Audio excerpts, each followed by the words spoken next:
Hello Madhu, how are you? मस्त छान. Good. ते तुझ्या स्माइल वरनं कळतच आहे की सगळं सुंदर मजेत सुरू आहे. Okay, that's great. सो पहिलाच प्रश्न तर खरं तर डॉक्टर मधू असं म्हणू शकतो, एमबीबीएस. तर सुरुवातीचाच प्रश्न आहे की हेल्थची डेफिनेशन काय असू शकते, किंवा तुझ्या दृष्टीतून, किंवा एखादा डॉक्टर आहे तर त्याच्या दृष्टीतून हेल्थ काय असतं, किंवा काय डेफिनेशन असतं हेल्थची? कुठलाही आजार नसतो आणि त्याचबरोबर त्या माणसाला एकदम चांगलं वाटणं म्हणजे त्यासाठी मग त्याचं मानसिक स्वास्थ्य पण चांगलं पाहिजे. त्याचे सोशल संबंध पण चांगले पाहिजेत. असं जेव्हा तो आयुष्य जगत असतो, प्लस आजार नाहीये कोणता, एवढं सगळं मिळून हेल्थ असू शकते माझ्या सोप्या भाषेत सांगायचं झालं तर. ओके, म्हणजे आजार नाहीये कुठला, आणि तो जे काम हा. करतोय त्यात तो एनर्जीनं काम करतोय, त्याला करताना मजा येते, किंवा तो एकूणच आयुष्यामध्ये आनंद आहे, तर त्याला आपण म्हणू शकतो की तो हम्म. मनुष्य हेल्दी आहे. बरोबर? आणि त्याचे सामाजिक संबंध पण चांगले आहेत. सामाजिक त्याच्यावरून पण संबंध, आपण हे जरा म्हणजे एक्सप्लेन कर. मित्रपरिवार, सामाजिक संबंध म्हणजे त्याचे मित्रपरिवार किंवा बाकीच्यांशी त्याचं जे वागणं आहे ते कसं आहे त्याच्यावर. ओके. सो ऍक्च्युली ना, WHO वर्ल्ड हेल्थ ऑर्गनायझेशनचे एक हेल्थची डेफिनेशन आहे. ओके. तर हम्म. त्यात ना त्यांनी हेल्दी बॉडी, हेल्दी हम्म. माइंड आणि हेल्दी सोल वगैरे ह्या गोष्टी हो. त्यात इन्क्लूड केल्या आहेत त्यांनी. सो मला हम्म. हे कळत नाहीये की हेल्थ माइंड आणि व्हॉट यू कॉल सोल ह्याचं काय इम्पॉर्टन्स आहे. कारण युजली एमबीबीएस लोक आपण डॉक्टरकडे जातो, म्हणजे मी तुझ्याकडे कुठला तरी हम्म. पेशंट येतो, तो कशासाठी येतो, तर माझं शरीर काहीतरी दुखतंय किंवा शरीरात कुठल्या तरी हम्म. व्याधी आहेत. तर मग सोल आणि माइंडचा इम्पॉर्टन्स काय, किंवा तुम्ही ते ट्रीट करता का खरं तर, किंवा त्यांना हो तुमच्या ह्यानं ते ट्रीट होऊ शकतं का? होतं ट्रीट म्हणजे बघ पहिलं तर कसं आहे माहितीये का आम्ही फक्त आजार झाल्यावरच बरा करतो असं नाही. आमचे जे विषय असतात 19 विषय असतात त्यापैकी एक महत्वाचा आणि मोठा विषय असतो preventive social medicine. Okay. Preventive social मेडिसिनचा अर्थ कसा आहे की आजार व्हायच्या आधी जी आपण काळजी घेतो ना त्या गोष्टी म्हणजे आपल्या सरकारमध्ये ज्या सगळ्या योजना किंवा मेन ह्याचं सगळ्यात भारी उदाहरण म्हणजे लसीकरण आहे. लसीकरण हा त्याचाच भाग आहे की आपण आजार होऊ नये म्हणून काळजी घेतो. हे म्हणजे तुझा प्रश्न असा होता की आजार झाल्यावरच तुम्ही बरे करता. तर तो असा मी आरोप म्हणूनच घेतलाय तसं काही नाहीये. ते एक झालं. ओके. आणि ते झालंच. सोल आणि माइंडचं तू जर म्हणालास तर सायकेट्री सेपरेट ब्रांचच आहे मनासाठी. मन असं दुसरं तिसरं काही नसून मेंदू मधलीच विचार करण्याच्या पद्धती किंवा मेंदूमध्येच विचार करताना होणारे घोटाळे ह्याच्यामुळं एखादा अस्वस्थ असू शकतो, डिप्रेस असू शकतो, एखादा एन्झायटी मध्ये असू शकतो. ह्या गोष्टी झाल्या आणि वेगळं म्हणजे सोल म्हणजे ह्याच्यापेक्षा वेगळं असं काही नाही. तो जो आतून आहे त्याला जे आतून वाटतं ते आहे तो त्यामुळं ते पण होतच ट्रीट आमच्याकडे. हा, म्हणजे ते आपण म्हणत नाही का, वी आर सायकोसोमॅटिक बिंग, म्हणजे आपण शरीर, मन आणि बुद्धी, किंवा हे जर सगळं कनेक्टेड आहे. उदाहरणार्थ की हम्म. एखाद्याला ताप आलाय, तर हम्म. ऍक्च्युली त्याला काम करावं असतं, त्याचं मन थोडंसं डिझी राहतं, त्यानंतर फार भारी काहीतरी चालत नाही, किंवा इन्थुझियाझम असं वाटत नाही. सो हम्म. ह्याबद्दल काय सांगशील की वी आर सायकोसोमॅटिक बिंग, म्हणजे आपलं शरीर, मन, बुद्धी हे सगळं कनेक्टेड आहे, किंवा एकाच जरी फॉल्ट आला तरी ते वेगळे वेगळे पद्धतीनं आपल्या आयुष्यावरती परिणाम करतं. काय सांगशील, किंवा हे थोडंसं एक्सप्लेन करा मला, माझ्यासाठी हा सुद्धा. कर. हो. मी तुला एक माझ्यासोबत झालेला किस्सा सांगते आधी पेशंट सोबतचा आणि मग हे आपोआपच समजूनच जाईल तुला. येस, एक येस, आजोबा येस. आले होते माझ्याकडे गुडघेदुखी म्हणून. तर नॉर्मली 60च्या पुढं वय गेलं की गुडघे लोकांचे दुखतातच. तर 2 बोन्सच्या मध्ये कार्टिलेज असतं तुला माहितीच असेल. बरोबर. आणि जसं वय वाढत तसं ते डिजनरेट होतं, झिजून जातं आणि गुडघे दुखणं सुरू होतं. ह्याला कोणतंही म्हणजे ट्रीटमेंट आहे शेवटी खूपच त्रास होत असेल तर आपण ऑपरेशन करतो. पण तेवढ्यापुरतं खूपच दुखलं तर आम्ही पेन किलर देतो त्याच्या पलीकडे काही नसतं. तर मग ते आजोबा आलेले आणि म्हणत होते की खूपच गुडघे दुखतायत मला. मग मी म्हटलं काम काय करता तुम्ही कशा स्वरूपात असतं कारण की कसं असतं हे लोक असं म्हणजे आता ते आजोबा होते एखादी आजी वगैरे जर असेल रानात कामाला बसणार शेंगा उपटायला आणि खूप वेळ बसणार पायावर मग गुडघे त्यांचे दुखतात. आपल्याकडे जास्त कॅपॅसिटी असती ह्या लोकांना जास्त वेळ एका पोझिशन मध्ये बसायला परवानगी आम्ही देत नाही त्यासाठी. मग त्या आजोबांना विचारलं तर म्हटले काही नाही शेतातच जनावर आहेत म्हणले 2 आणि चारा वगैरे त्यांना आणायला जावं लागतं आणि त्यांचं सगळं मी करतो. तर मग मी म्हंटल आता तात्पुरत्या गोळ्या देते. मग आम्ही गोळ्या देताना सांगतो की हे खूप दुखलं तरच खावा.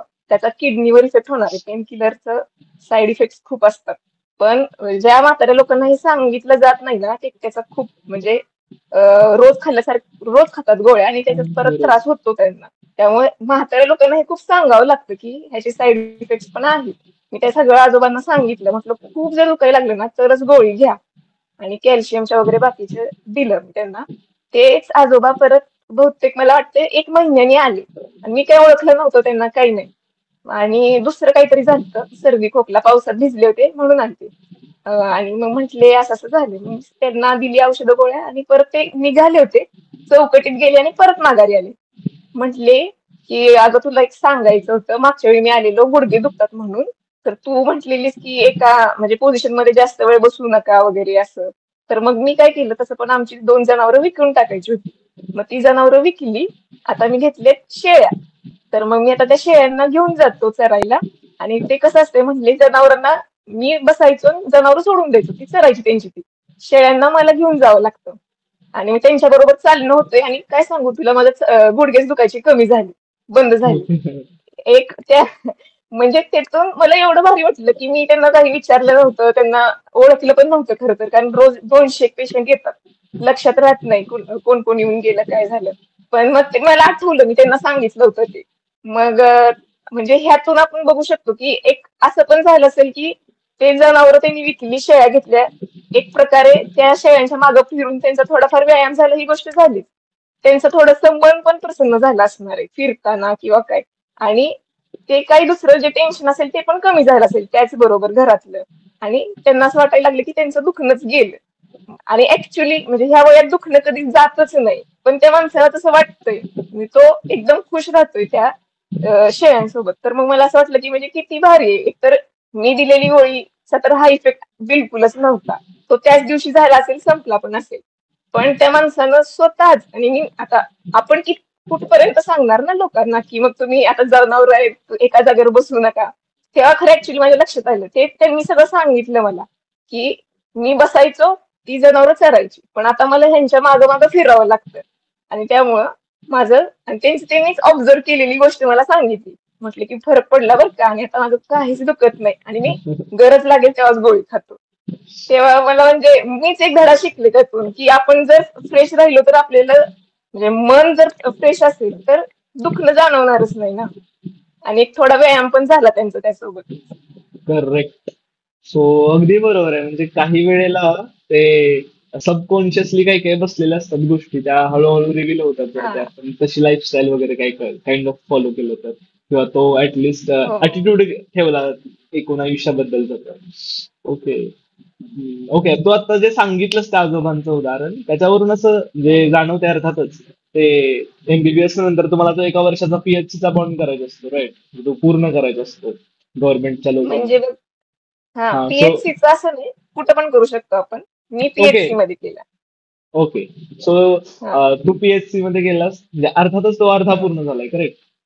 हो, अर्धा पूर्ण. ओके. सो तो तो अनुभव काय होता? प्रायमरी हेल्थ सेंटर म्हणजे खरं तर जी लोक अजूनही भारत बहुतेक 60 ते 65% खेड्यांमध्ये राहतो, आणि त्यांच्यासाठी हो. पीएचसी म्हणजे एका मोठ्या हॉस्पिटल सारखंच असतं हो. Kind of. हो. सो हो. तिथला अनुभव काय होता एकूण पीएचसीचा? ते काय कसं चालतं, आहे का खरं भारताकडे ते तेवढं छान पीएचसी सेंटर खरं तर? सो काय सांगतील याबद्दल? आपल्या सातारा जिल्ह्याचं तरी बघ मला कळालं. कारण की सगळ्या प्रोसेस मधून जाताना आपल्याला सातारा जिल्हा परिषद मधून जावं लागतं. म्हणजे तिथून जिल्हाधिकाऱ्यांच्याकडून मग पुढे प्रोसेस होते, आपल्याला ऑर्डर मिळते. तर व्यवस्थित सगळं काम चालतं सातारा जिल्ह्यात. बाकीच्या सगळ्या जिल्ह्यांमध्ये चालतं, कारण ना वेळोवेळी जे आरोग्य मंत्री वगैरे असतात ना, यांच्या मीटिंग असतात. ते ह्या जिल्हा अधिकाऱ्यांना काही काही इन्स्ट्रक्शन्स वगैरे देतात. त्यानंतर ते आमची मीटिंग घेतात. मग आम्ही आमच्या खालच्यांची मीटिंग घेतो आणि सगळ्या ज्या योजना वगैरे काय आहेत किंवा बऱ्याच गोष्टी एक साथ सुरू असतात. म्हणजे तुला सांगते, आता पीएचसीचं सांगतेस, पण आता काय काय सुरू आहे सोबत. टीबी साठी चालू आहे आपल्या देशात खूप, म्हणजे एकदम युद्ध पातळीवर टीबीचं पेशंट शोधायचे, त्यांना ट्रीटमेंट्स द्यायच्या. त्यासाठी सगळं म्हणजे ज्या टेस्ट केल्या जातात, खोकल्यानंतर जो कफ येतो की नाही त्याची टेस्ट करतात. ती टेस्ट त्याच्यासाठी जे जे इन्स्ट्रुमेंट्स लागतात ते आता पूर्ण पीएचसी लेवल्सना द्यायची त्यांची तयारी सुरू आहे. आता तर सध्या नाहीये, आम्ही तालुक्याच्या ठिकाणी पेशंट्सचे ते सॅम्पल्स पाठवतो. हे झालं टीबीचं. एक्सरेची पण सुविधा आहे पीएचसी लेवलला, आरएच लेवलला. आणि हे टीबीचं झालं. लसीकरणाचं मोठ्या प्रमाणात सगळीकडे व्यवस्थित कव्हरेज केलं जातं. म्हणजे जी बाळं राहतात की नाही, म्हणजे एखादा डोस चुकला तर असं चुकलेल्यांसाठी सेपरेट महिन्याच्या चौथ्या गुरुवारी सेशन ठेवायचं असतं. म्हणजे खूप सुविधा आहे. ते झाले लसीकरणाचं. मलेरिया, डेंग्यू, आता हे पावसाळ्यात हे जास्त उद्भवतात. मग मलेरिया, डेंग्यू साठी सगळं सगळं अवेलेबल आहे. सगळं टेस्ट आणि ट्रीटमेंट सगळं आपल्या जिल्हा परिषद मधून आम्ही स्टॉक घेतो ना औषधांचा. औषधं पण भरपूर अवेलेबल असतात आणि ती वेळोवेळी मिळतात पण. म्हणजे स्टॉक पण कधी कमी पडत नाही आपल्याला. आणि जर पूर आला असता या वर्षी तरीची पण सगळी सुविधा आम्ही करून ठेवलेली, की जर पूर आलाच तर प्रत्येक पीएचसी मध्ये 2 टीम्स तयार होत्या. एपिडेमिक किट्स आम्ही तयार केलेली, म्हणजे जी औषधं वगैरे अचानक लागू शकतात आणि पूर आल्यामुळं साथी पसरतात. तर आपल्या जिल्ह्यात ओआरएसचा साठा, 7 मध्ये पहिल्यांदा डायरियाच होतो लोकांना, तर मग ओआरएसचा साठा, झिंकच्या गोळ्या, झिंकनी परत लवकर, म्हणजे आपलं तुला माहितीच असेल झिंकच्या गोळ्यांनी इंजुरी कुठली पण लवकर हिल होते. लवकर रिकवर तर मग होते. जेव्हा आपण डायरिया होतो तेव्हा अँटीबायोटिक न देता ओआरएस आणि झिंकच्या गोळ्यांवर आपण बरं करू शकतो. ह्याचा सगळा साठा सगळ्या पीएचसीकडे फुल होता. हे झालं. आता पूर आला असता तर, आणि पाटण तालुक्यात आला होता पण पूर, तर मग हे म्हणजे आरोग्य कर्मचाऱ्यांनीच लोकांना इकडून तिकडे वसवलं. आणि काही म्हणजे कारण की पहिल्यांदा लोक आजारीच पडतात काही झालं तरी, मग त्यांना औषधं पुरवणं म्हणजे आमच्याकडे जबाबदारी येते. तर आरोग्य सेवकांच्या नाईट ड्युटीज पण लावल्या होत्या. म्हणजे आमच्याकडे पुराचं काही नव्हतं तरी पण लावले होते, सगळीकडेच लावले होते म्हणजे आपल्या सातारा जिल्ह्यात तरी. कारण की माण तालुक्यात माण नदी कधीच पूर येत नाही, तिथं आला होता ह्या पावसाळ्यात. हो, बरोबर बरोबर. हा, त्यामुळं आमचा खटाव तालुका असल्यामुळे आम्ही सगळे एकदम तयार होतो, पण तिथं पूर आला नाही. हे ते झालं. अजून बऱ्याच गोष्टी म्हणजे हत्ती रोग, परत कुष्ठरोग, ह्या ह्याच्यासोबतच चालू असतं. सगळ्यात महत्वाचा आता प्रोग्राम आपला सुरू आहे हायपर टेन्शन आणि आपलं डायबिटीस. ह्याचे भरपूर पेशंट तपासले गेले पाहिजेत, म्हणजे शोधले पाहिजेत.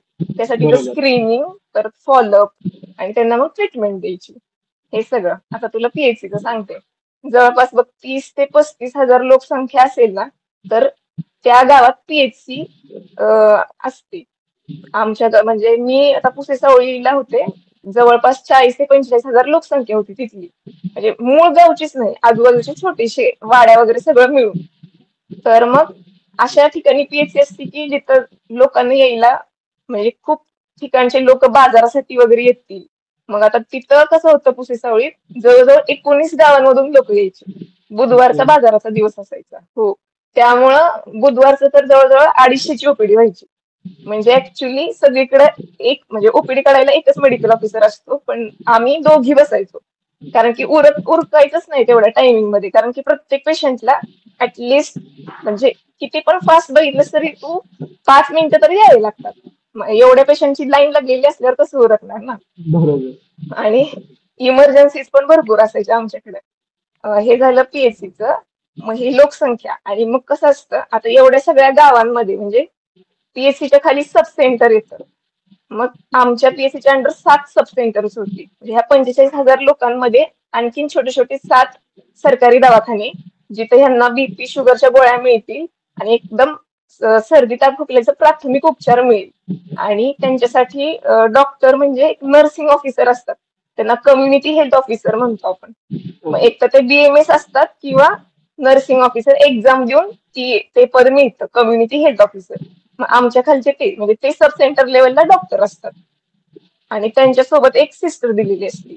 आणि पीएचसी मध्ये 2 मेडिकल ऑफिसर, आणि हे सगळे 7 सब सेंटरचे ऍक्च्युली कम्युनिटी हेल्थ ऑफिसर पण 7 असले पाहिजेत, पण आपल्याकडे हे लोक जागा भरत नाहीत. त्यामुळे एकेका कम्युनिटी हेल्थ ऑफिसरकडे 2-2, 3-3 अशी उपकेंद्र होती. आणि त्याच्यानंतर मग आरोग्य सेवक आणि आरोग्य सेविका म्हणजे सिस्टर्स असतात. मग आरोग्य सेवकांचं काम हे घरोघरी जाऊन सर्वेक्षण करून जे पण आजार असतील, म्हणजे आता हे बीपी आणि शुगरचं सगळं म्हणजे चेक करायचं. कोण सापडलं म्हणजे ट्रीटमेंट वगैरे घेत नाहीये पण बीपी जास्त आहे तर त्याला आमच्याकडे पाठवण्याचं काम हे ह्यांचं असतं. मग समजा खोकला जास्त असेल 2 महिन्यांपेक्षा जास्त, तर मग त्याचा ते कफ पाठवायचा चेक करायला. हे सगळी कामं हे आरोग्य सेवक आणि त्यांच्या मदतीला हे सिस्टर्स लोक असतात. असं सगळं एकूण काम चालतं आणि काटेकोरपणे बऱ्यापैकी केलं जातं, कारण की ह्या सगळ्यांना उद्दिष्ट दिलेली आहेत त्यांची त्यांची, की म्हणजे तुझ्या नावावर एवढं टार्गेट आहे. एखाद्या कंपनीत कसं असतं तसं, त्यामुळे सगळ्यांना करावंच लागतं ते. करेक्ट. बट ज्यावेळी मी मॅक्रो लेवलला भारताचा विचार करतो, थोडासा भारताच्या हेल्थ केअर आपण म्हणू शकतो सेक्टरचा पूर्ण, तर त्यावेळी हम्म, खूप लू फॉल्स, खूप घाण चुकीच्या गोष्टी, निगेटिव्ह गोष्टी खूप जास्त समोर येतात. म्हणजे ते WHO न सांगितले की काही लोकांमागे एवढे एवढे डॉक्टर्स असले पाहिजेत, त्याची पूर्तताच होत हम्म, नाहीये पूर्णतः. इव्हन तू जर बघितलंस, तूही सांगत असतेस आपले कॉल होतात तर त्यावेळी तू म्हणतेस की अरे 36-36 तासांची शिफ्ट असते. म्हणजे मला हो. हे कळत नाहीये की समजा एखाद्याला 24 तासातून नीट झोप नाही मिळाली, ओके, 36 हम्म, तास तो एक डॉक्टर जागा आहे, ओके, त्यानंतर त्याला पेशंट हम्म, चेक करायचे, त्याच्या जीवन मरणाचा पुढे त्याचा प्रश्न आहे. तो जर डिझी फील होत असेल आणि त्याला जर नीट ऍक्च्युली ते प्रोडक्टिव्हली फार भारी करता नाही आलं, तर अगेन दोन हम्म, गोष्टी कॉस्ट होणार आहेत तिथे. त्या पुढच्या व्यक्तीचं आयुष्य आणि एकूणच ह्या व्यक्तीचे रेप्युटेशन सुद्धा.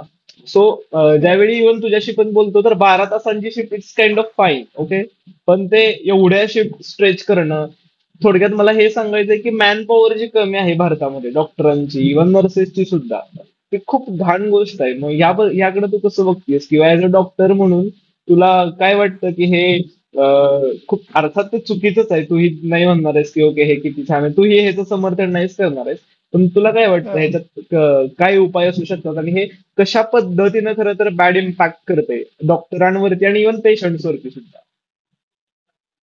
म्हणजे बघ आता तुला सांगते, एवढे पेशंट असतात तिथं, पीएचसी मोठी आहे तर तिथं 3 डॉक्टरांची गरज आहे.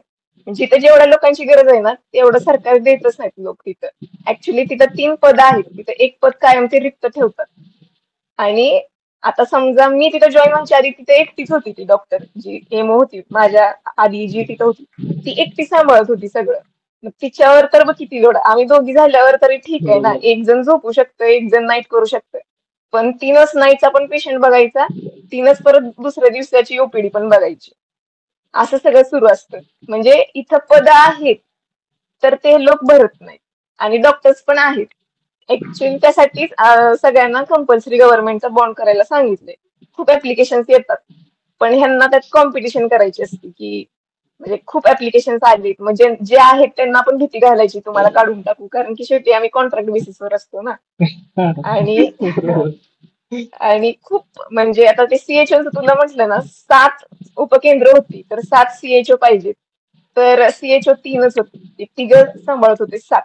असंच आहे. आणि लोक खूप तयार असतात काम करायला पण हे लोक देत नाहीत तेवढं. मग काय माहिती, मला वाटतं त्यांचा निधी वाचतो का काय काय माहिती. एक जण जर 2 जणांचं काम करत असेल तर निधीच वाचतो असं म्हणायला पाहिजे ना आपण. ऍक्च्युली म्हणजे तेच जो की जे हं, जे बजेटमध्ये अलोकेशन दिलं पाहिजे ना ह्याला, म्हणजे भारताच्या हं, एकूण जे राष्ट्रीय बजेट आहे त्याच्यामध्ये, त्याच ते सेक्टर ते पर्सेंटेजेस फार कमी आहे. आणि शिक्षण आणि आरोग्य आणि ट्रान्सपोर्ट या तीन गोष्टी तरी सरकारनं पुरवल्या ना, अख्खा देश छानपैकी म्हणू शकतो आपण विकसित होतो. म्हणजे तू इव्हन चायनात हं, गेलीस, त्यानंतर जपानमध्ये गेलीस, तर तिथलं हेल्थ केअर, त्यानंतर ट्रान्सपोर्ट आणि एज्युकेशन फार ग्रेट आहे, फार ग्रेट. कारण हे सरकारी पुरवठा. उदाहरणार्थ ब्रिटनमध्ये 90 ते 95% विद्यार्थी हे गव्हर्नमेंट स्कूलमध्ये जातात. हं, आपल्याकडे करेक्ट उलट आहे. सेम तिथं 90 ते 95% लोक बहुतेक तर ते गव्हर्नमेंट हॉस्पिटल्समध्ये जातात, जे की फंडेड बाय गव्हर्नमेंट आहे. इथं करेक्ट उलट आहे. म्हणजे मला कधी कधी प्रश्न पडतो की ते नव्हतं का ट्रेंड आलं, डॉक्टर खूप श्रीमंत असतात भारतामध्ये, ओके, सो हं, हे वाक्य बरोबर आहे, म्हणजे काइंड ऑफ जनरली बरोबर. सो मला हे विचारायचं हो. होतं की हे काय शो करतंय की देश किती आजारी आहे. की लोक डॉक्टरकडे जाऊन पैसे देऊन त्यांना श्रीमंत करतायत. सो हे जोक्स पार्ट. पण अर्थातच हे एक्सप्लॉइट करायला खूप वेळ सापडतो लोकांना. इव्हन ते रॅकेट वगैरे पण होत राहतं, की सोनोग्राफीवाला, त्यानंतर जनरल फिजिशियन, त्यानंतर हे सगळं त्यांचं रॅकेट, तो ह्याकडे जा, तू त्याकडे जा, तू त्याकडे जा, म्हणजे काही वेळेला रिपोर्टची गरज नसतानाही ते काढून घेतले जातात. सो ह्या हो. एकूण गोष्टींकडे कशा पद्धतीनं बघशील तू? म्हणजे तुझ्या अर्थानं किंवा तुझ्या दृष्टीनं डॉक्टर हा खरं तर व्यवसाय नाहीये, ती सेवा आहे. तर ती काय काय म्हणशील एकूण ह्याबद्दल? एक तर ना आपली लोकसंख्या जास्त आहे, त्यामुळे पण पेशंट्स खूप जास्त असतात. असं नाही की खूपच लोक आजारी आहेत. आणि तू जर म्हणालास जे रॅकेट रॅकेट खूप आहेत, म्हणजे लोक व्यवस्थित म्हणजे सेवा आहे ह्या भावनेनं बरेच लोक नाहीच काम करत. त्यांचं त्यांचं ते कट प्रॅक्टिस सुरू असतं. एकमेकांवर अवलंबून असणाऱ्या ब्रांचेस इकडं तिकडं पेशंट्सना पाठवणं, विनाकारण करणं सुरू असतं. पण लोकांचं पण असं आहे, तुला सांगते, आता मी सरकारीमध्ये काम केलं ना, मी उलटी बाजू सांगते. तर सगळं मोफत आहे, तुला सांगते. सगळ्या टेस्ट मोफत आहे, एक्सरे मोफत आहे. त्यांना वाटतं की फ्री आहे म्हणजे हे काही चांगलं नसणार. आमच्या इथं पण टेस्ट करतात तरी पण कृष्ण लेवल करतात. आणि कुठेतरी दुसरीकडे जाऊन करतातच. मग आता ह्या लोकांचं करायचं काय सांग? ते म्हणजे कस लोकांचा, काही लोकांचा बरं का, आता ज्यांच्याकडे खरंच पैसे नाही ते येणारच आमच्याकडे. पण जे असे असे पण खूप लोक आहेत ज्यांना ना म्हणजे स्वस्तच बसवत नाही.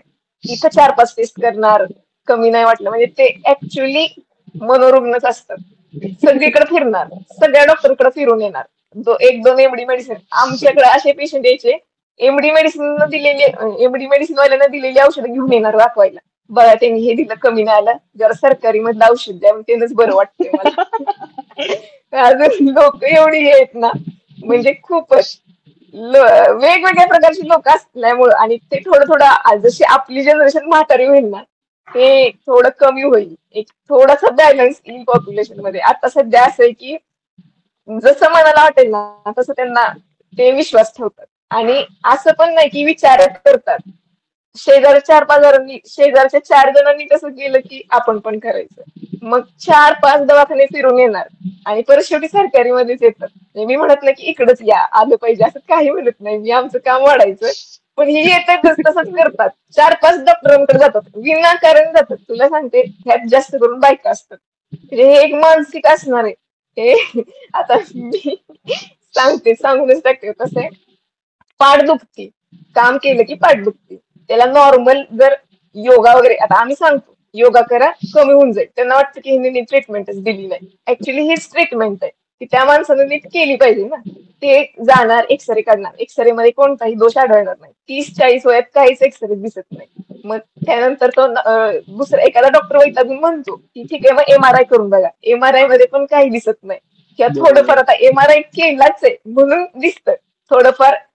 2 मणक्यांमधली चकती वगैरे सरकलेली थोडीशी असू शकते, त्याला पण औषध असं काहीच नाही. व्यायामच औषध आहे. सगळ्यात सुरुवातीला पण डॉक्टरांनी त्यांना तेच सांगितलेलं असतं. पण जो डॉक्टर असं सांगतो ना की एमआरआय करा, सिटी स्कॅन करा, परत सलाईन लावेल, इंजेक्शन देईल, लोकांना असं वाटतं तो डॉक्टर चांगला. ही लोकांची पण मानसिकता आहे, ती कुठेतरी बदलायला पाहिजे.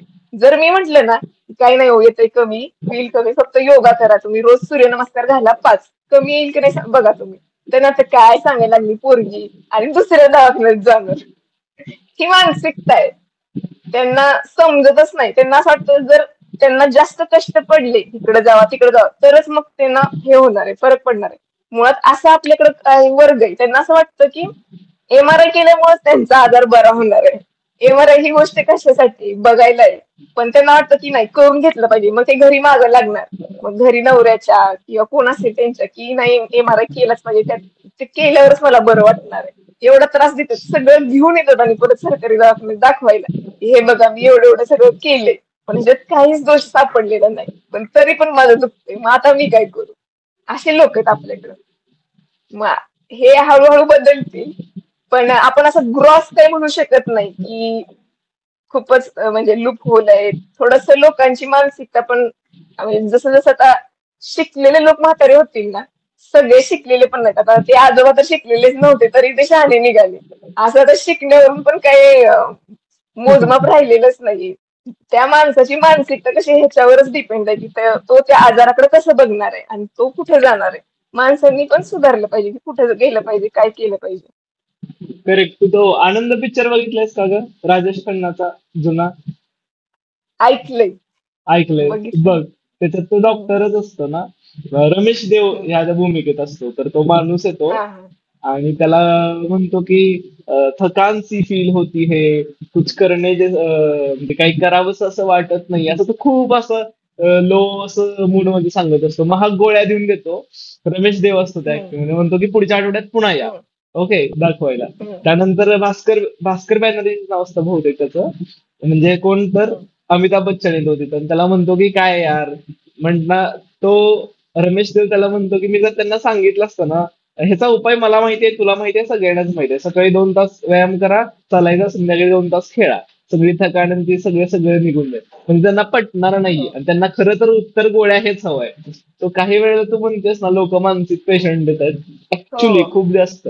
आणि त्यात अजून तसेच 2 सीन दाखवले, तर ते लिटरली जुळतात की लोकांना मुद्दाम हे करायचं की आजार आजार फाइंड आउट करायचं की okay, am I really being unhealthy or what, I need to have some tablets, असं काहीतरी त्यांना हवं असतं परहाच प्रत्येक वेळी. कारण ते फॅन्सी वाटतं ना लोकांना. म्हणजे तू जर एखाद्याला म्हंटलीस ना की तुला डाईट मध्ये काय खायचंय, तर 4 काजू खा, 5 बदाम खा, असं म्हंटलीस, तर त्यांना वाटतं अरे हे हम्म. काय, हे फॅन्सी नाही. पण तू त्यांना म्हणलीस ना, 1 काजू अर्धा खा, 1 बदाम अर्धा खा, सॉरी हा, तू म्हणलीस 8 काजू अर्धे खा, 10 बदाम अर्धे खा, ते म्हणते या दिस साऊंड समथिंग फॅन्सी, ते म्हणतील हा हे काहीतरी वेगळं आहे, सो हे करूयात. सो अल्टिमेटली ते 4च काजू पोटात जाणार आहेत, आणि ते 5च बदाम जाणार आहेत, पण त्यांना हे फॅन्सी वाटतं. सो काइंड ऑफ गोळ्या देणं, डॉक्टरांना प्रत्येक वेळी दाखवणं, मला हे तर नाहीये ना, ते तर नाहीये ना. म्हणजे काही काही लोक हो. तर, हा तू हे पण बघितलं असतील, ह्याच्याबद्दल सांग की लोक आजार घेऊन येतात. म्हणजे हम्म. उदाहरणार्थ की माझं पोट बिघडलंय समजा, तर लोक हम्म. असा पण आजार घेऊन येतात, मग मला कोलन कॅन्सर तर नाहीये ना. मग त्यात काय झालं, म्हणजे जे बायस होऊन येतात ना, त्यांच्याबद्दल काय सांगतील, असे पेशंट बघितले असतील तू? हो, मी गुगलवर हे सर्च केलंय आणि मग मला असं असं वाटलं. मग मला सांगा तुम्हाला आता मला हे होणार आहे का? मी युट्यूबवर बघितलं आणि असे येतात, खूप येतात. म्हणजे म्हणजे आता प्रत्येक गावात ना, आता त्या गावात पण बरेच लोक मुंबईला शिफ्ट झाले. जास्त करून अशी जी असतात ना, त्या बायका येतात. तुला सांगते काही त्यांना, म्हणजे एका बाईचा किस्सा सांगते. एकदम छान आलेली माहितीये का? अशी वाटली की हिचं म्हणजे ग्रॅज्युएशन तर झालंच असणार. मस्त ड्रेस वगैरे, केस स्ट्रेटनिंग केलेलं. आजकाल ते एक वाटतं लोक म्हणजे बायकांना की स्ट्रेटनिंग केलं की स्टँडर्ड, लिपस्टिक वगैरे लाव. काय म्हटलं ठीक आहे. आली, म्हटलं चला कोण असं, एक तर आमच्याकडे जास्त म्हातारे पेशंट असतात, त्यात ती आलेली मध्येच. तर आली आणि काय काय झालं, मी म्हटलं काहीतरी करायचं होतं तिचं, मला लक्षात नाही. मी म्हंटल ठीक आहे, तुमचा नंबर इथे लिहून जावा, मी फोन करीन, म्हणजे फोन करायला सांगेन. तर म्हणजे मला लिहायला येत नाही. त्या तुला सांगते, कुणालाच वाटणार नाही तिच्याकडे बघून की तिला लिहायला येत नसेल. ती तशी दिसतच नव्हती. तर असे लोक असतात. आणि म्हणजे तुला खरं सांगते, म्हणजे एवढ्या प्रकारचे लोक बघायला मिळतात ना, ऍक्च्युली पेशंट बघणं जरी कंटाळवाणं असलं, म्हणजे कंटाळवाणं नसतं, ते रंजक होऊन जातं एका लेवलला. आता मी विसरले तुझा प्रश्न काय होता. प्रश्न काय होता? हेच की, हे एकूण ह्या जे बायस घेऊन येतात ना लोक, की मला हे हा, झालेलं बायस आहे, बायस. हा, तर ते अर्थात चुकीचंच आहे. म्हणजे मला असं लिटरली वाटतं की डॉक्टरकडे जाताना त्याला विचारा की मला काय झालंय, कारण त्याने शिक्षण घेतलंय सिम्पटम्स ओळखायचं, त्याने शिक्षण घेतलंय हो त्याला हो. काय होतं हे बघायचं, त्याला हम्म. ठोके किती आहेत, लोक ठोके पण चेक करून जातात कधी, की मला 72 ऐवजी 73च पडत आहे तो चुकून. कधी कधी लोक ब्लड प्रेशर ही कधी कधी फ्लक्च्युएट होतं ना, कधी कधी जास्त, त्याचंही कधी कधी हो. चेक करून जातात. सो मला असं वाटतं की डॉक्टरकडे जाताना अनलर्न नॉट मेनी थिंग्स. त्याच्याकडे जाताना बायस होऊन जाऊ नका की ओके मला हे झालंय, मग ह्यातल्या ह्या गोष्टी आहेत. बहुतेक ते युट्यूब मुळे वाढलंय खूप जास्त, युट्यूब, गुगल हो, वरती, आणि चॅट जीपीटी. लोकांना कसं झालंय, ते बाकीचे लोक असे व्हिडिओज बनवतात ना की हे करा, हे उपाय करा. ते सतत कंटिन्युअस बघत असतात ही माणसं, आणि ते काही न करता शेवटी आपल्याकडेच येतात आणि ते शिकवतात. आणि की असं असं मी बघितलं होतं. आणि जास्त करून ना, म्हणजे जे मानसिक रुग्ण असतात तेच असं करतात बरं का. म्हणजे खरंच, म्हणजे ऍक्च्युली मी 1-2 पेशंट्सना ठरवूनच टाकलं होतं की हे आहेत. एक मुलगी होती आलेली ती तिचे सगळे रिपोर्ट्स घेऊन आणि कशात काहीही प्रॉब्लेम नव्हता. आणि तिने तेच रिपोर्ट्स मला ऍक्च्युली आता कधी कधी मी असायची ओपीडीत, ती दुसऱ्या मॅडम असायच्या त्या असायच्या. तर मला ऍक्च्युली असं तिनं 2-3दा तेच रिपोर्ट दाखवलेले आणि प्रत्येक वेळी तेवढं सगळं ऐकून गेलेली. एक तिसऱ्या वेळी म्हणजे शेवटच्या वेळी जेव्हा मला भेटली ना तेव्हा मला म्हटली की मला तुमचा नंबर द्या. मी काय वाटलं तर तुम्हाला फोन करेन. मी म्हटलं आम्ही असं नंबर देऊ शकत नाही कुणाला. तर म्हटली, तर ती एवढी म्हणजे चिडली ना, तिला असं अपेक्षाच नव्हतं माझ्याकडून. मी तिला एकदम व्यवस्थित सगळं समजावून सांगितलं बरं का, जसं की ती पहिल्यांदा आली, मला माहित होतं ही माझ्याकडे पहिल्यांदा नाही आलेली, सगळं नॉर्मल होतं. पण हे कंप्लेंट काय माहिती का, की अशक्त वाटतं, पाय दुखतात, गोळे येतात एवढं, आणि एकदम असं केविलवाणं तोंड करून येतात. बरेच पेशंट असे असतात आणि काहीही बिघडलेलं नसतं त्यांचं. ऍक्च्युली एचबी पण चांगलं होतं त्या पोरीचं. तर म्हटली मला नंबर द्या. म्हटलं मी नंबर देऊ शकत नाही. काही काही ना देतो आम्ही नंबर मागितला तर, पण आता ही असली आहे म्हणून मी म्हटलं मी नाही देऊ शकत. तर मग म्हटली की ठीक आहे, तुमच्यावर कोण असेल ना त्यांना त्यांच्याकडून मी तुमचा नंबर घेईन, आणि निघून गेली तरा तरा. म्हटलं घे बाई कर फोन काय मला. पण एवढं म्हणजे ते तिला ऍक्च्युली ट्रीटमेंटची गरज आहे असं वाटलं मला, म्हणजे सायकेट्रिस्टची गरज आहे. खरंय खरंय. सो अशा अनेक गोष्टी येत असतील. आता तू जे म्हंटलीस ना, इवन ते फक्त जे सांगितलंस तर तो काही काइंड ऑफ कम्युनिकेशनचा पार्ट येतो. म्हणजे लोकांशी कसं बोलायचं, कसं डील करायचं. अर्थात असे अंगावर येणारे असतील, म्हणजे तू किती छान की तिसऱ्या वेळीही तू जसं पहिल्यांदा सांगितलंस तसंच सांगितलंस त्या मुलीला, की म्हणजे पहिल्यांदा ज्या इंथुझियाझम ज्या सांगितलंस तसं तिसऱ्या वेळी सांगितलंस. दिस हो. Shows that you have good communication skills. At least त्याचं सिम्पथी दाखवलीस की ओके हा माणूस पुन्हा पुन्हा विचारतोय, बहुतेक विसरला असेल, काहीतरी मानसिक आजार असेल. तू नंतर त्याला कन्क्लूड केलं असतं, पण हो. ऍटलीस्ट ते सांगितलंच तरी. पण एकूण जर बघितलंस ना, खूप जास्त वेळा लोकांना खूप घाण अनुभव येतात. म्हणजे डॉक्टर ही अशी व्यक्ती असते की लोक काइंड ऑफ देव म्हणून बघत असतात, की ओके मी काहीतरी, मला आयुष्यात काहीतरी खूप समस्या आहे, माझं शरीर आणि त्या सगळ्या गोष्टी, तर मी वेदना गोष्टींमधून जातोय, तर मी ज्या व्यक्तीकडे जातोय ती माझी, तो व्यक्ती माझी ती वेदना संपवेल, त्याच्यावरती उपाय शोधेल, ते काहीतरी सांगेल त्याबद्दल. पण खूप वेळा किंवा किंवा काही वेळेला त्या लोकांना खूप घाण अनुभव येतात. म्हणजे वाईट पद्धतीनं बोलणं, त्यानंतर ऐकून घेणं, त्यानंतर म्हणजे वाईट पद्धतीनं ऐकून घेणं पेशंट्सना घ्यावं लागतं. त्यांचं ते झिडकारणं हे पण खूप जास्त. लँग्वेज खूप वेळा घाण असते. कधी कधी हा रोष असतो की आम्ही उपकार करतोय तुमच्यावरती डॉक्टरांचे. काही काही वेळेला तर अरे तो व्याकुळत असतो तरी ते चेक केलं जात नाही किंवा सोडलं जात नाही त्या पेशंटला, कारण फी भरलेली नसते. सो ह्या एकूण ते फी भरलेली नसते ते आपण नंतर बघू. बट ऍटलीस्ट एक कम्युनिकेशनचं आहे ना, त्याबद्दल काय सांगतील. म्हणजे इव्हन तुम्हाला हेही म्हटली होतीस की डॉक्टरांना काही पहिल्या वर्षाला एमबीबीएसचं कम्युनिकेशन शिकवलं जातं, जे की मला वाटतं खूप गरजेचं आहे. तो अर्धा निम्मा पेशंट तिथंच बरा होतो. So ह्याबद्दल काय सांगतो हो. की छान बोललं पाहिजे पेशंटशी, आणि तुझे अनुभव काय आहे त्याबद्दलचे? म्हणजे पहिल्याच वर्षी असं नाही, म्हणजे 4ही वर्षी एक प्रश्न प्रत्येक विषयात येतो कम्युनिकेशनच्या रिलेटेड. मग ते कसंही, मग त्यात ना फक्त व्हर्बल कम्युनिकेशनच नाहीये, नॉन व्हर्बल कम्युनिकेशन पण पार्ट आहे.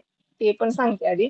म्हणजे तुमचे डोळे कसे आहेत, तुम्ही कसं बघताय त्याच्याकडे, आणि आता आणि ते एक झालं, आणि पेशंट कसा आलाय आपल्याकडे ते बघून पण आपल्याला कळलं पाहिजे. म्हणजे चालताना वाकडा तिकडा आला तर आपल्याला कळतं ना की बाबा ह्याचं म्हणजे पायात काहीतरी प्रॉब्लेम असेल किंवा कंबर दुखत असेल, हे आपण पण ओळखलं पाहिजे. आणि आपली बाकीची बॉडी लँग्वेज त्याला एकदम चांगली वाटेल त्याच्यासाठी आपण आहोत असं वाटेल अशी असावी. म्हणजे तो आलाय, मी इकडे काहीतरी माझं माझं लिहित बसलीये, त्याच्याकडे न बघताच औषधं दिली, असं पण नाही पाहिजे.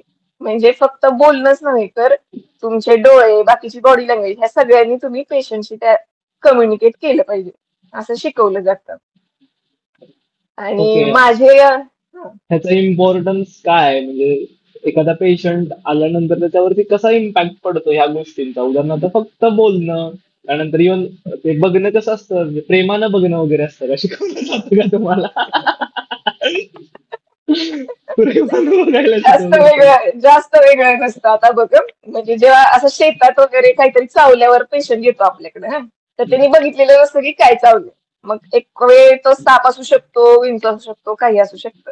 तर मग अशा वेळी ऍक्च्युली डॉक्टरला पण मनात भीती असते की म्हणजे आता ह्याचं काय होईल. आणि 1 तास दीड तास आम्ही तो पेशंट म्हणजे ऑब्झर्व करण्यासाठी ठेवतो साईडला बसवून किंवा झोपवून बेडवर. ते बीपी वगैरे चेक केला जातो. म्हणजे हे एक उदाहरण घेतलं.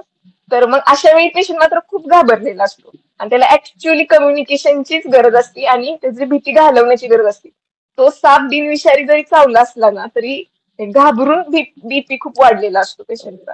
त्यावेळी मग हे कम्युनिकेशन इतकं उपयोगाचं ठरतं. जास्त करून म्हणजे मी गाव लेवलला तर अशा वेळी बघितलं की बाकीचं सर्दी ताप खोकल्याला ठीक आहे म्हणजे तुमचं कम्युनिकेशन कसं पण असू दे, पण जेव्हा अशी इमर्जन्सी येते तेव्हा तुमचा अप्रोच कसा आहे त्या पेशंटकडे. त्याला जर आपण व्यवस्थित म्हणजे बोललो, काही नाही होणार, गप्पा जरी मारल्या ना, ऍक्च्युली तिथंच पेशंट निम्मा बरा होतो. ते काय झालं. आणि एक म्हणजे प्रेग्नंट बायका जेव्हा 8व्या 9व्या महिन्यात काही झालं की खूप घाबरतात. थोडंफार दुखायला लागलं की पण खूप घाबरतात. आणि त्यांचं कसं असतं, बाकीचे पण त्रास सुरू होतात मग त्यांना म्हणजे हातपाय थरथरणं वगैरे. हे त्यांना माहित नसतं की हे नॉर्मल आहे. मग अशा वेळी ती व्यक्ती पण घाबरलेली असते आणि घरातले पण सगळे घाबरलेले असतात. त्यावेळी मग त्या व्यक्तीशी आधी व्यवस्थित बोलायचं, मग घरातल्यांना सांगायचं, मग बाकीचं पुढचं काम घरातले करतातच. पण हे व्यवस्थित करता आलं पाहिजे. आणि असं जर केलं ना तर डॉक्टरचं पण काम वाचतं. 10 मिनिटात पेशंट स्टेबल होतो अक्षरशः. पूर्ण घाबरलेला बीपी हाय झालेला पेशंट स्टेबल होतो जर तुम्ही व्यवस्थित सांगितलं तर.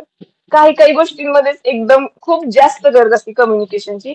बाकीच्या ठिकाणी कसं थोडं म्हणजे होऊ शकतं की थोडंफार 4 वाक्य सांगितली. आता प्रत्येक वेळी आपण खोकल्याच्या पेशंटला हे नाही सांगू शकत की तू तेलकट काही खाऊ नको, कारण तेवढा वेळच नसतो म्हणजे आम्हाला तरी नसतो सरकारी दवाखान्यात. ते त्या लोकांनी केलं पाहिजे. पण बाकीच्या ठिकाणी कुठं असं जेव्हा इमर्जन्सी वाला किंवा ही जी प्रेग्नंट बाई तसं तसं जर काय आलं तर मग खूप वेळ देऊन त्यांना त्यांच्याशी शांत बोललं ना की खूप म्हणजे त्यांचं एक खूप कमी वेळात ते रिकव्हर होतं.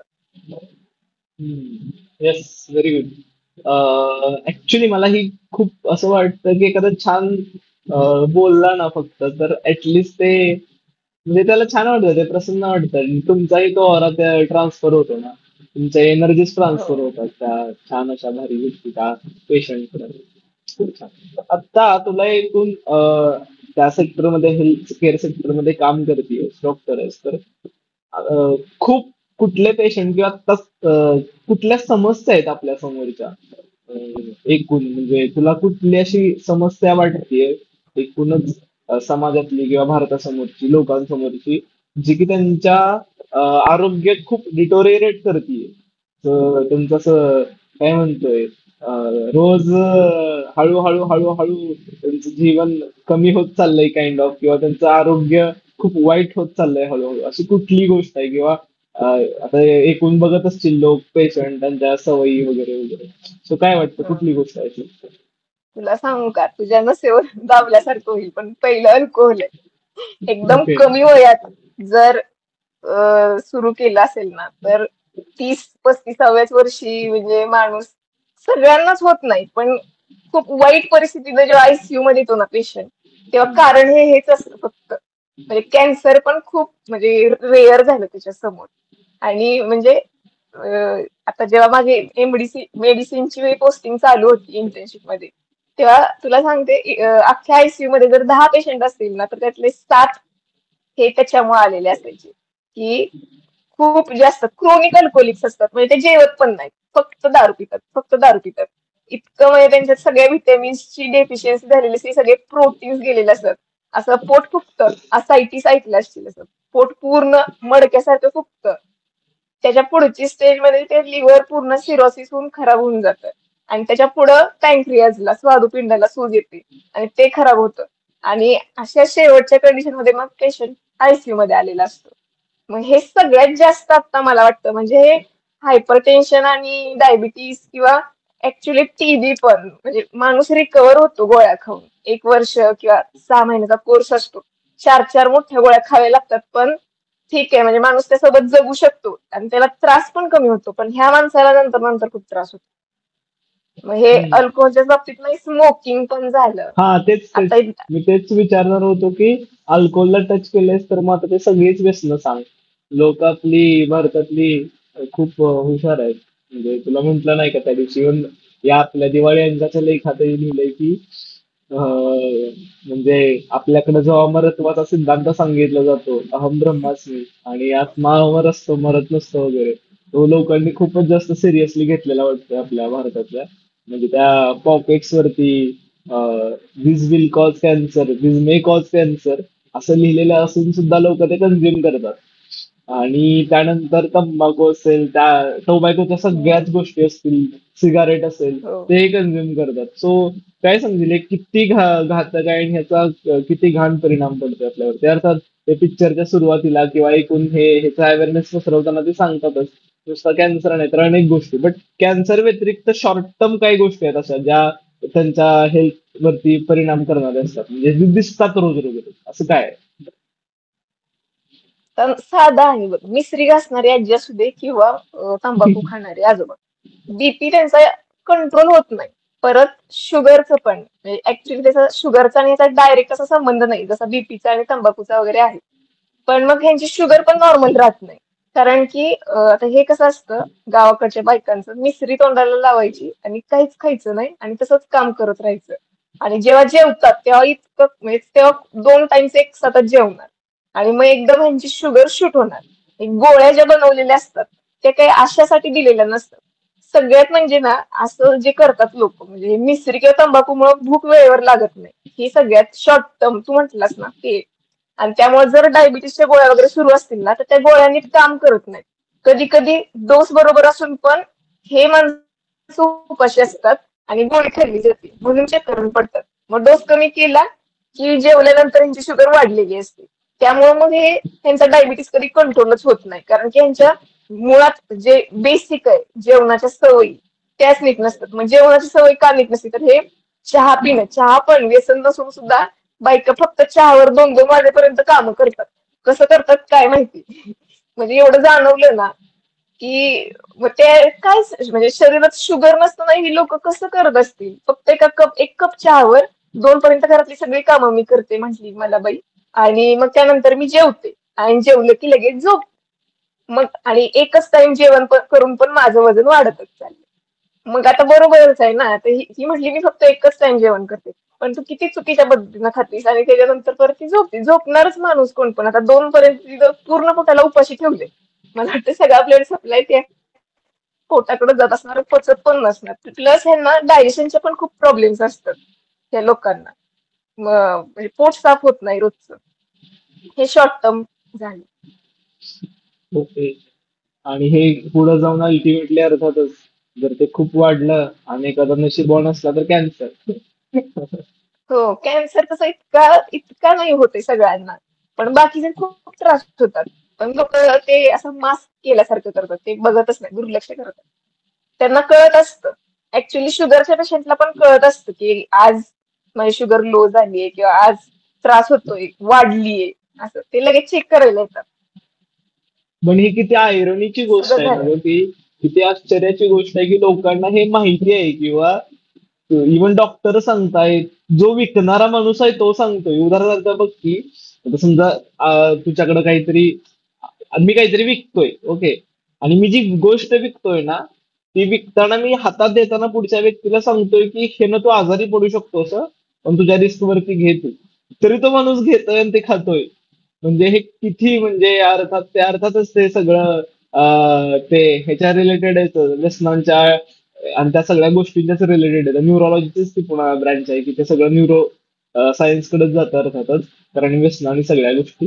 पण पण हे स्टॉप करू शकत नाही होत. किती घाण गोष्ट आहे की आपण स्वतः स्वतः कंट्रोलनं ते जे अल्कोहोल ड्रग्ज वगैरे ह्यांचं लागलंय करू, ऍटलीस्ट स्टॉप करू शकत नाही होत. किती घाण गोष्ट आहे. काय समजेल याबद्दल? काय काय आज्यांचं मी स्टॉप केली मिसरी. मला छान वाटतं. ओके. त्या सांगायला यायच्या मी बंद केली बरं का तू सांगितल्यापासून. असं त्यांच्या घरातल्यांना मग विचारायचं आम्ही. मग ह्या लोकांना सांगायचं की तू तुझ्या 4 मैत्रिणींना सांग. तुझ्या 4 ज्या असतात आजूबाजूला, ज्या मजुरी करायला वगैरे जाणार असतात ह्या बायका मिसरी तोंडाला लावतात एक साथ. किती भांगलतात काय माहिती, पण त्यांना असं ते ओव्हर आल्यासारखं वाटत. पण ते एकमेकींना सांगतात. अरे ह्यांचं हे असतं म्हणजे ह्या वयात बहुतेक जी दुसरी सांगते ना, म्हणजे माझ्यावर एक वेळ विश्वास नाही बसणार, पण मैत्रीण जे सांगते ना त्याच्यावर विश्वास बसणार. ह्या आज्यांचं तसं असतं. मग पीअर त्यांना ग्रुप. त्यांच्याबद्दल हा, त्यांच्या पद्धतीनेच करायला लावायचं. मग काय करणार? जे थोडं थोडं शक्य आहे, एखाद्याची जरी विसरी बंद झाली तरी ठीक आहे ना. मला असं चांगलं वाटलं की ठीक आहे बाबा, हे झालं बंद. काही काही आजोबा असतात, म्हणजे काही असे पण होते पेशंट, त्यांनी तंबाखू सोडली का तर बीपी मला नॉर्मल करायची आणि मला गोळी बंद करायची. ऍक्च्युली बऱ्याचदा गोळी एकदा सुरू झाली की बंद होत नाही. पण ठीक आहे, मग हे आता चुकीच्या किंवा चुकीचं असं नाही, पण ह्या एका विश्वासावर ते मग काय करतात की बाकीची सगळी पथ्य पाळतात. त्यांना असं वाटतं की मला कुठलीही गोळी नाही पाहिजे. मग आपण सांगितलं ना, ठीक आहे तुमची गोळी बंद होऊ शकते, तुम्ही तंबाखू सोडा. मी सोडतो. गुड, छान. ऍटलिस्ट रिप्लेस केल्या पाहिजेत गोष्टी फार भारी पैकी. ऍटलिस्ट काही कशाचं तरी हा. आमिष दाखवलं पाहिजे थोडक्यात लोकांना. ऐकतात, ऐकणारे ऐकतात आणि काही जण काही झालं तरी ऐकत नाही. गुड. आपण नेहमी सांगत राहायचं एवढंच आहे. Correct, correct, correct. आपण युजली अर्थात तुझा अभ्यास पण आहे क्लायमेट चेंजवरचा, पर्यावरण बदल. हम्म. तर अर्थात पर्यावरण फक्त आउटर साईडनं बदलतंय असं नाही, आपण पण त्याच पंचतत्वापासून बनलेलो आहोत हे शरीर सगळं, बरोबर. तर हम्म. अर्थात टेम्परेचर वाढलं, बाहेरच्या सगळ्या गोष्टी, त्याच्या आधी मला हे सांग की पर्यावरण बदल वगैरे काय पण. अर्थात प्रश्न मी एकत्रच विचारतो, नंतर तू त्याचं सगळं एकत्रच उत्तर दे की अर्थात बाहेरचं जर टेम्परेचर वाढलं तर त्याचा माझ्या शरीरावरती परिणाम होणार आहे. माझं टेम्परेचर पण वाढणार आहे. त्याच्या ज्या रासायनिक क्रिया आहेत त्या फास्ट होणार आहेत खूप जास्त प्रमाणात. काही सिक्रेट्स गोष्टी हम्म. होणार आहेत ज्या नाही झाल्या पाहिजेत आता. बॉडी टेम्परेचर मेंटेन करायला खूप वेगवेगळ्या आतनं एकूणच सगळ्या प्रोसेस कराव्या लागणार आहेत त्या शरीराला, त्या फास्ट त्या स्लो वगैरे वगैरे असणार आहेत खूप जास्त. सो क्लायमेट चेंज, पर्यावरण बदल ह्या सगळ्याचा परिणाम अर्थातच हेल्थवरती होतो. आणि तो कसा होतो, इव्हन स्त्रियांच्या बाबतीत सांगायचं झालं तर मेन्स्ट्रुअल सायकल्स त्या अनइव्हन किंवा खूप जास्त इम्बॅलन्स होतात या सगळ्या काळामध्ये. इव्हन ज्यावेळी ते गरमी वाढते किंवा जास्त खूप टेम्परेचर हाय होतं वगैरे वगैरे या काळामध्ये. तर मग हम्म. ह्या एकूण बद्दल काय सांगशील की पर्यावरण बदलाचा लोकांच्या आरोग्यावरती कसा परिणाम होतोय. त्याच्या आधी हे सांगतील की पर्यावरण बदल काय आहे? म्हणजे ग्लोबल वॉर्मिंग किंवा आता काय होतंय आणि कशा पद्धतीनं होत आहेत या सगळ्या गोष्टी. जागतिक तापमान वाढ असं म्हटलं जातं ना. तर मग हे तापमान का वाढलंय हे आता बऱ्यापैकी सगळ्यांना कळालंय की ओझोनचा जो थर असतो पृथ्वीच्या आजूबाजूने असलेला तो कमी झालाय आणि आपल्याकडे नको असलेली पण किरणे येतात. त्यामुळे पण टेम्परेचर वाढतंय आणि प्लस आपण ज्या गाड्या वापरतो किंवा ते फ्रीज मधून निघणारा ते फ्लोरो कार्बन्स वगैरे ते सगळे म्हणजे ग्रीन हाऊस इफेक्ट होतोय थोडक्यात. ग्रीन हाऊस गॅसेस वाढत आहेत. CO2 सगळे. हा हा, त्यामुळे हीट ट्रॅप होती. हा, आणि ते ट्रॅप झाल्यासारखं होतंय ते. कार्बन डायऑक्साईड तेवढा शोषून घ्यायला तेवढी झाडं राहिलेली नाही. जवळजवळ मला वाटतं पहिल्यांदा जेवढी झाडं होती म्हणजे अगदी 30 वर्षापूर्वी तेवढी आता 100% खूपच कमी झालेली असणार आहे त्यातली.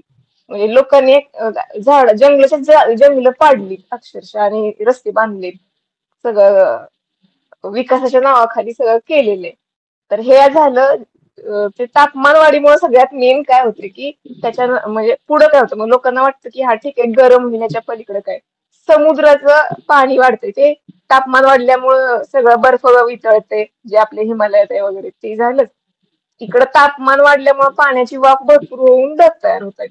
ते मोठे ढग अचानक खूप मोठे तयार होतात आणि सगळ्या बाकीच्या पण गोष्टी त्यांना मिळाल्या मुबलक की एखाद्या ठिकाणी मग प्रचंड पाऊस होतोय. जसं या वर्षी मराठवाड्यात झाला. हे सगळं झालं ते. आणि याचा डायरेक्ट असा पर्यावरण म्हणजे संबंध आरोग्याशी म्हटलास तर हे बघतो की अवकाळी पाऊस पडलाय आणि त्यावेळी त्या लगेचच सगळेच्या सगळे लोक जेवढे जेवढे त्या पावसात भिजतात ते सगळे आजारी पडतात. ताप, सर्दी, खोकला हे तर कुणाला पण सांगण्यासारखे की म्हणजे जर चुकीची गोष्ट झाली वातावरणात तर आणि पाऊस पडला अचानक, हे एक उदाहरण घे, सगळे आजारी पडतात. परत आमच्याकडेच येतात सगळे आणि लवकर बरे पण होत नाहीत. ह्या वेळी काय होते असं मी एक म्हणजे लक्ष दिलं ह्या म्हणजे आता ह्या 5 महिन्यात माझ्याकडे असे बरेच पेशंट आले. भरपूर असा अवकाळी पाऊस झाला मध्ये आधी कधी पण. प्रत्येक पेशंट भिजणार आणि येणार. ह्यांचा खोकला बरा होत नव्हता. म्हणजे 3-3 आठवडे गोळ्या देऊन पण अँटीबायोटिक देऊन पण बरा होत नव्हता. ही एक गोष्ट झाली. अशा अनेक गोष्टी ही दिसून आलं. नाही खोकला का बरं होत नव्हता, ह्या सगळ्यांची इम्युनिटीच कमी झालेली खूप बरोबर. जास्त. आणि म्हणजे अल्टिमेट रिझल्ट हा इम्युनिटीवरच येतोय. पूर्ण पर्यावरण बदलाचा. कारण की त्या प्रमाणात एकतर हे जी म्हातारी माणसं असतात यांचं वात म्हणजे हे वातावरण बदललं की वात सुरू होतं, म्हणजे सगळं अंग वगैरे दुखणं वगैरे ते पण असतं. त्याच्याबरोबर भूक लागणं न लागणं ह्याचा खूप इम्पॅक्ट पडतो, की तुमचं दैनंदिन म्हणजे जीवनातलं जे काम आहे त्याच्यावर परिणाम होतो, आरोग्य बिघडतं. सगळंच सगळं फक्त एका अवकाळी पावसामुळे एवढं होऊ शकतं. हे फक्त एक उदाहरण झालं अवकाळी पावसाचं. म्हणजे टेम्परेचर वाढल्यामुळे बाकीचे तुझे म्हटलास मेन्स्ट्रुअल सायकल्सवर वगैरे तसा डायरेक्ट नाहीये इफेक्ट काही. म्हणजे एकदम डायरेक्ट असा काही नाही, जसं की पावसात भिजलं की सर्दी ताप खोकला होणार असं काही नाहीये. पण आता ही इम्युनिटी कमी झाली, त्या बाईचं म्हणजे अंतर्गत आरोग्य बिघडलं, स्ट्रेस मध्ये गेली बॉडी, मग होणार परिणाम. मग एकदा बॉडी स्ट्रेस मध्ये गेली की ती त्या महिन्याचं कामच करणार नाही, हार्मोन्सचा इम्बॅलन्स होणार. परत आहार तसा नसला, आहार त्याचबरोबर ही बाई काय करते आता आहे एखादी, तर मग फास्ट फूड वगैरे असलं खाल्लं त्याच्यातच, तर त्यात भर पडणार. मग तर ते 100% मग तिचं ते अंतर्गत वातावरण आहे शरीरातलं ते पण बिघडलेलंच राहणार. म्हणजे तुला सांगते आपल्या वयातल्या मुलांना मुलींना पण ही तक्रार असू शकते असं मला वाटलं नव्हतं, की पोट साफ होत नाही. हे म्हाताऱ्या माणसांचं एक ठीक आहे, त्यांची भूक कमी झालेली असते ते जेवतातच कमी, मग अशा लोकांना आम्ही देतो औषधं. पण आपल्या वयाची पण मुलं मुली दोन्ही पण यायचे की पोटच साफ होत नाही, काय केलं पाहिजे. म्हणजे मला कळायचंच नाही ना औषध देऊ का बाकीच्या गोष्टी सांगू. बाकीच्या गोष्टी सांगितल्या ना तरी हे 4 दिवसांनी परत येणार की नाही फरक पडलेला. म्हणजे ऍक्च्युली त्यांचं सगळं बिघडलेलंच. आणि म्हणजे मला माहित नव्हतं की एवढ्या अरे आमच्या पुस्तकांमध्ये पण नव्हतं कधी की म्हणजे कॉन्स्टिपेशन सारखी गोष्ट एवढ्या कमी वयात. ऍक्च्युली कॉन्स्टिपेशन हे कुणाला होतं, म्हाताऱ्या माणसांना, असं शिकवलं जातं आम्हाला. पण ऍक्च्युली सगळं हे चेंज व्हायला लागले, कारण की लोकांची इम्युनिटी सप्रेस व्हायला लागली. म्हणजे जर असं विचारलं ना तर काय होतं, एका वाक्यात सांगायचं झालं तर इम्युनिटी सप्रेस होते, आणि इम्युनिटी सप्रेस झाल्यामुळे बाकीच्या गोष्टी सगळ्या वाढतात. ओके. त्याच ऍब्सोल्युटली राईट. पर्यावरण बदलाचं म्हणशील तर म्हणजे अर्थातच तुला माहिती आहे एकूणच्या सगळ्या गोष्टी आपण डिस्कस करतच असतो. आता फीडबॅक सायकल सुरू झाले. म्हणजे ज्या पॅरिस अग्रीमेंट मध्ये ठरवलं होतं की ह्या जगाचं तापमान ऍव्हरेज टेम्परेचर 1.5च्या वर जाऊन द्यायचं नाहीये, ते ऑलरेडी गेलंय. आणि त्यामुळं फीडबॅक सायकल सुरू झाले. म्हणजे काय होतं की खूप तापमान येतंय, खूप हीट ट्रॅप होतीये, त्याच्यामुळं ग्लेशियर्स वितळत आहेत, पाणी वाढतंय. आणि त्या पाणी वाढण्यामुळं काय बरं ते अजून इव्हॅपोरेट होतंय जास्त, कारण तापमान वाढलंय. त्यामुळे ढग होत आहेत, त्यामुळे पाणी येतंय, त्यामुळे होतंय. सो ही जी सायकल आहे ना, टेम्परेचरमुळे ग्लेशियर्स वितळणं, ग्लेशियर्स वितळल्यामुळे समुद्राची पातळी वाढणं, पुन्हा ती पातळी वाढल्याने ती जास्त काय म्हणतो इव्हॅपोरेट होणं, ही जी सायकल सुरू झाली, अशीच एक नायट्रोजनची सायकल आहे, अशीच एक कार्बनची सायकल आहे. सो हे जे आता ते फीडबॅक सायकल सुरू झालेत, म्हणजे आता ते नेव्हर एंडिंग सुरू झालंय आणि ते वाढत जात आहे. म्हणजे ज्याला आपण म्हणू शकतो चक्रवाढ व्याज म्हणतो ना, की त्याच्यात अमाऊंट पण हम्म. ग्राह्य धरली जाते त्या व्याजामध्ये. काइंड ऑफ तसं होत चाललंय आणि त्याच्यात ते कटच करता येत नाहीये ती सायकल. म्हणजे ते करणं काइंड ऑफ अशक्य होऊन जाईल पुढे जाऊन. आणि ते कार्बन आणि नायट्रोजनच्या बाबतीत झालं तर असं म्हटलं जातं की this is something existential threat to the human being. हे आपल्याला अस्तित्व आपलं नष्ट करू शकतो, एवढा धोका आहे आता पर्यावरण बदलाचा. हेल्थचं तर 100% आहेतच, but again that climate change is impacting on us on a different scale. आणि खरं तर म्हणायला गेलं तर लोकांनी विचार केला पाहिजे, नॉट ओनली हेल्थच्या दृष्टीने बट एकूण सगळ्याच दृष्टीने थोडा. सो येस, शेवटचं हेच मला विचारायचं आहे. शेवटचा एक प्रश्न की ह्याच्यावरती परमनंट नॉट उत्तर बट ह्याचं प्रिकॉशन्स काय असू शकतात. म्हणजे मला जेवढं आता एकूण कळत आहे तर लाईफस्टाईल रिलेटेड गोष्टी आहेत त्या सगळ्या. म्हणजे एखाद्यानं छान लाईफस्टाईल असेल तर तो हेल्दी राहू शकतो, हेल्दी असतो. Healthy mind, healthy body mind and soul kind of ते. तर ह्यासाठी तू काय रेकमेंड करशील की ऍक्च्युली दैनंदिन जीवन त्यानंतर लाईफस्टाईल कशी असली पाहिजे, काय गोष्टी केल्या पाहिजेत आणि काय गोष्टी अवॉइड केल्या पाहिजे, हे सांगू शकशील का? हेल्दी माइंड बॉडी आणि सोल की तू म्हटलं होतं सुरुवातीला, त्यासाठी ऍक्च्युली ना म्हणजे आहारावरनं सुरू करते. आहारापासून आहार, सगळ्यात महत्वाचा आहार व्यवस्थित पाहिजे, पौष्टिक. झोप नीट पाहिजे त्या माणसाला, आणि झोप ही रात्रीचीच हवी. कारण की आजकाल ट्रेंड आहे खूप उशिरा झोपतात, उशिरा उठतात. किती ते ऍक्च्युली ते कितीची पण चुकीचं सांग. किती ते कितीची पण सांग. ऍक्च्युली खरं म्हणजे मला जर विचारशील मला जेवढं कळलंय तर मी म्हणेन की 12च्याच झोपा आणि सकाळी हा 7च्यात उठा ऍटलिस्ट. हा मी तेच सांगणार होते, 11 ते 6. ऍक्च्युली ते योग्य आहे. झोपण्याचं ते झालं. आणि तुम्ही म्हणजे हे जे आपण म्हणतो ना, मेडिटेशन किंवा योगा, हे फक्त बोलण्यासाठी नाहीये. ऍक्च्युली ते खूप उपयोगाचं आहे. ते केल्याशिवाय समजत नाही. मग लोकांनी म्हणजे योगा म्हणजे त्यासाठी योगा क्लास लावला पाहिजे असं पण काही नाही. स्वतःचे हात पाय आहेत. सूर्यनमस्कार करायला एकदा शिकू शकतो माणूस आणि करू शकतो. 15 मिनिटं पण लागत नाही. 15 मिनिटात घाम येतो. जर आणि खूप कमी वेळ असला तरी. येस, आणि केलं. सगळ्यात महत्वाचं म्हणजे की हे योगा वगैरे तिसऱ्या दिवशी रिझल्ट बघायला गेला तर नाही मिळत. थोडं थांबा, 2-3 आठवड्यानंतर ते रिझल्ट थोडेसे बघायला मिळतात की ओके छान वाटतंय. दुसऱ्याच दिवशी लगेच पी हळद आणि हो गोरी असं काइंड ऑफ लोकांना हवं असतं. सो ते ते खूप कशाचंच आहे. नसतं ऍक्च्युली, पण हा लोकांना असं पाहिजे की आता सध्याच्या जगात की त्यामुळेच तर मग जिम मध्ये पण नाहीच होत लवकर, पण मग त्यासाठी सोबत मध्ये प्रोटीन पावडर्स आल्या, हा ते हे तेच आलं ते तेच आलं. मला विचारायचं आहे. आता रिसेंटली वीरेंद्र गुमाण म्हणून एक आहे, ज्यांना मी काइंड ऑफ हम्म. काही वर्षांपूर्वी फॉलो करत होतो. राईट. खूप मोठे body builder, mister Olympia kind of आहेत बहुतेक, किंवा mister Asia kind of. Okay. तर हम्म. व्हेजिटेरियन बॉडी बिल्डर पूर्ण असं त्यांची ती ख्याती होती. खूप मोठा बलगी माणूस, पंजाबी जीन्स होते सगळे त्याचे. तर रिसेंटली त्यांची हार्ट अटॅकनं डेथ झाली. त्यांना काहीतरी इंजुरी झाली, हार्ट अटॅकनं रिसेंटली गेले. वय पण 50च्या आतलंच काइंड ऑफ होतं. Bulky boy, bulky man actually खरं तर. तर काय सांगतील हे जिमिंग कल्चर, म्हणजे त्या लाईफस्टाईल रिलेटेड मध्ये पण गोष्टी असतात, तर ते हेल्थ नाहीये. जे की खूप छान दिसतंय बल्की बॉडी हो. वगैरे, हे हेल्थ नाहीये. सो त्या लाईफस्टाईल मध्ये ह्या रिलेटेड काय सांगतील? योगा, जिम आणि हे कितपत केलं पाहिजे? एक्झरसाइज म्हणू शकतो, बट एक्झरसाइज तो कुठल्या पद्धतीचा आणि कसा केला पाहिजे? ऍक्च्युली काय होतं, लोकांना जिम ही आपल्या आरोग्यासाठी नाही करायची, त्यांना दाखवण्यासाठी करायची, ते शरीर दाखवण्यासाठी. पोरांना त्यामुळे पोरी तिथं सगळं पटवायला आणि त्यामुळं आणि तिथं पोरींना सगळं काय बरं, चुकतंय. हा पोरींना फिगर मेंटेन करायला, राईट. हम्म. मग हे चुकीचं आहे ना ऍक्च्युली. सूर्यनमस्कार किंवा योगानं तुमचं मला वाटतं की वजन कमी नाही व्हायचं, पण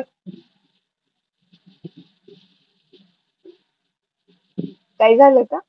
हा, तुझा आवाज गेला असं वाटलं. ठीक आहे, इट्स ओके गेलाय ना. का? हा हा हा, आता आलाय. हा हा. तर काय बोलत होते? हा, योगा वगैरे हे ना वजन नाही कमी हा होणार आहे, हा. त्यासाठी कार्डिओ हो. करावा लागेल. सो कार्डिओ काय असू हम्म. शकतो छान? रनिंगच असू शकतं पहाटे.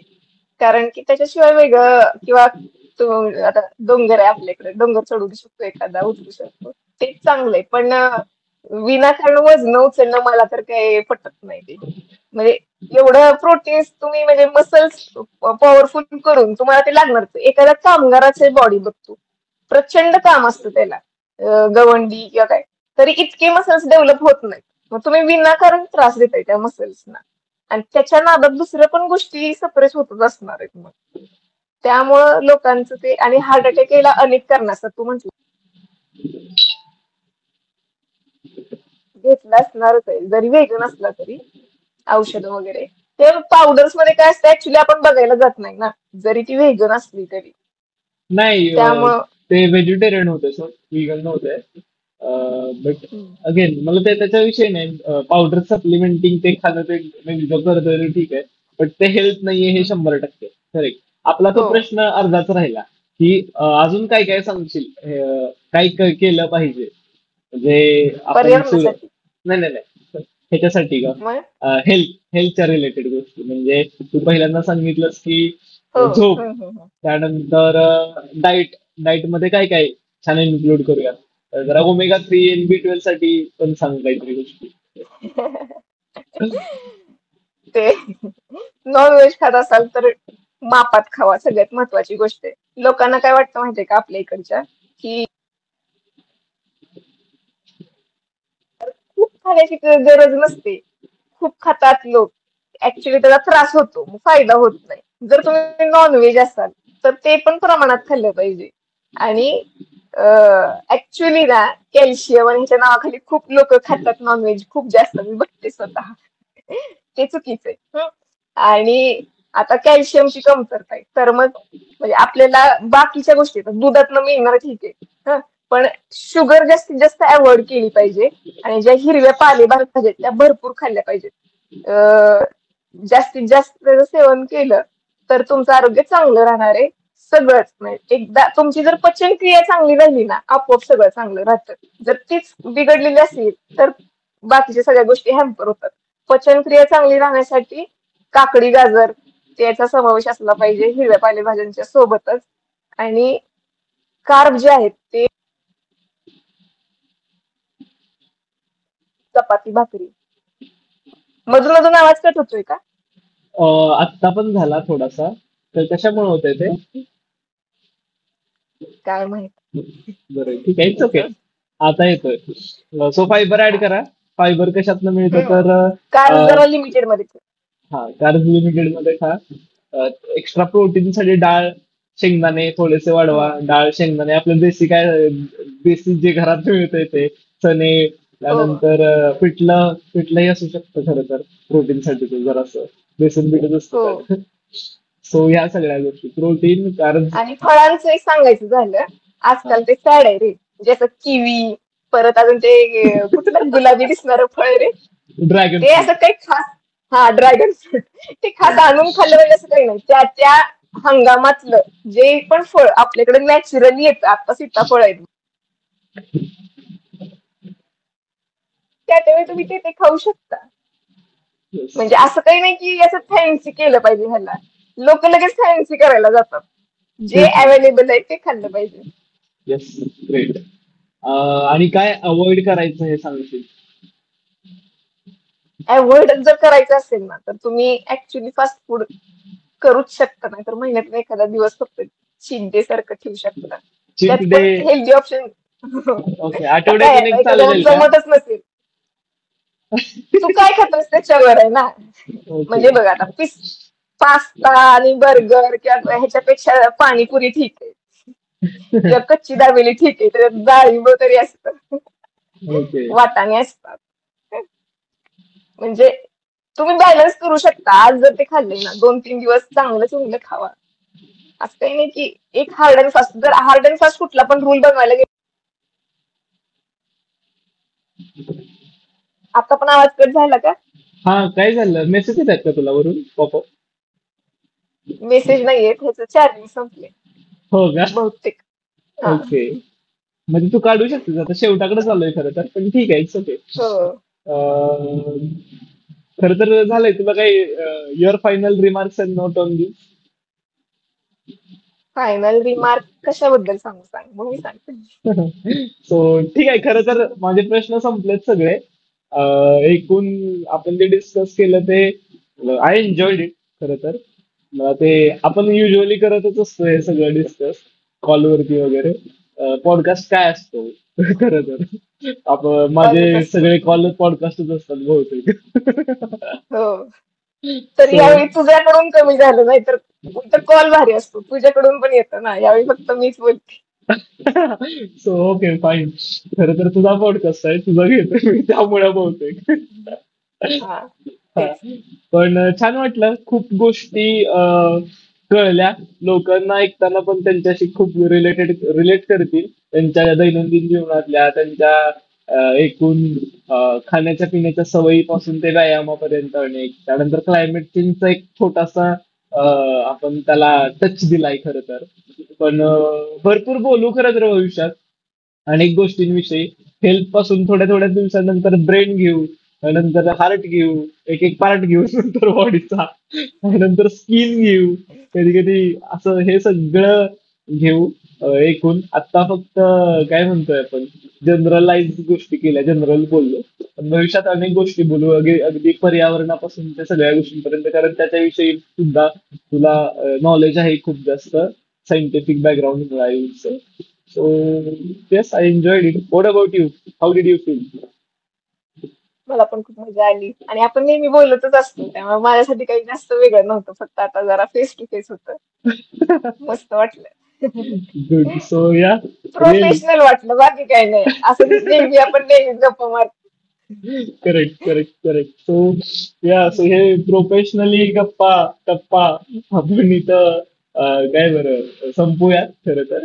आणि भेटू परत नवीन विषयासह आणि नवीन काहीतरी बोलण्यासाठी. आपण बोलतच असतो लोकांना सांगण्यासाठी बऱ्याच, राईट? हो हो हो. येस. सो नक्की. येस. बाय. हो. Bye bye.